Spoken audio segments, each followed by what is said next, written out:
If you're a political party that's been wiped out at every single level of government over the course of the last decade, what do? You reevaluate what you've done wrong, and then you try to change it. Now, as someone who consistently talks about the need to reform in different ways, one of the main reasons preventing the Democratic Party from changing in a positive way and appealing to progressives again is their lack of a leadership change. They elected Senator Chuck Schumer to be the minority leader in the Senate, and then they reelected Nancy Pelosi recently to be the House minority leader.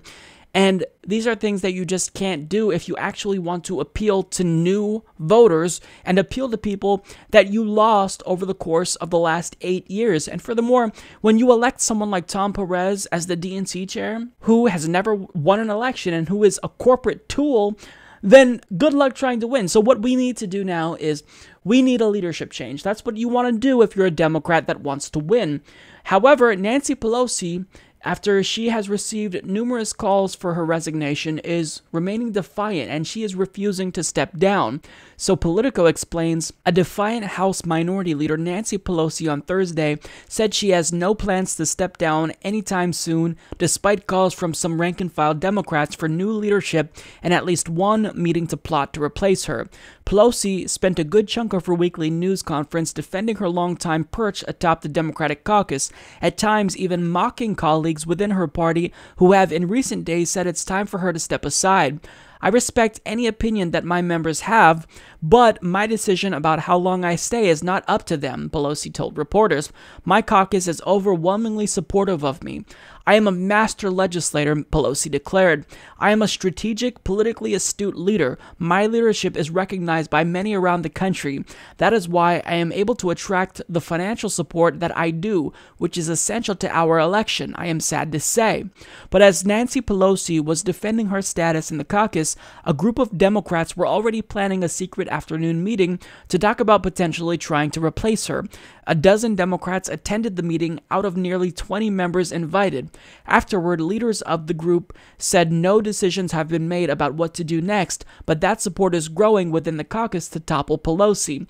Among the Democrats who attended the confab were Congressional Black Caucus Chairman Cedric Richmond, Tony Cardenas, a member of House Democratic Leadership, and Representatives Amy Barra, Philemon Vela, Ruben Gallego, and Delegate Stacey Plaskett. So we have a very small portion of Democrats who are doing the reasonable thing. They're trying to actually be introspective, which is what the Democratic Party has been needing to do for a while, and they think, maybe it's time we get some new leadership. We put a new face on the Democratic Party, and we really move towards reforming the party. And you have Nancy Pelosi basically telling them not just no, but throwing up the fact in their face that they can't do anything to replace her. She's going to stay there. She's going to remain defiant. And even though she's going down, she doesn't care if she's taking the party with her. And when I say going down, I'm talking about the toxic brand that she represents. I mean, Tim Ryan recently stated correctly so that the Democratic Party's brand is worse than Trump's. And that is correct. And in large part, it's due to corporate neoliberal Democrats like Nancy Pelosi, Hillary Clinton, Tom Perez. And mind you, Tom Perez is also receiving pressure to step down as well because they recently had their worst fundraising month since 2003. And now it's the case that Democrats are calling for him to resign as well, although no member of Congress has spoken publicly about Tom Perez resigning. So we have people in leadership positions that are incompetent and they are refusing to step down. Well, too bad. You need to step aside. And you're lucky that you still have your job in the first place. I don't get how Nancy Pelosi was reelected to be the leader of the House for the Democrats after what she oversaw. I mean, under her leadership, Democrats marched off a cliff and lost nearly 1,000 legislative seats across the country.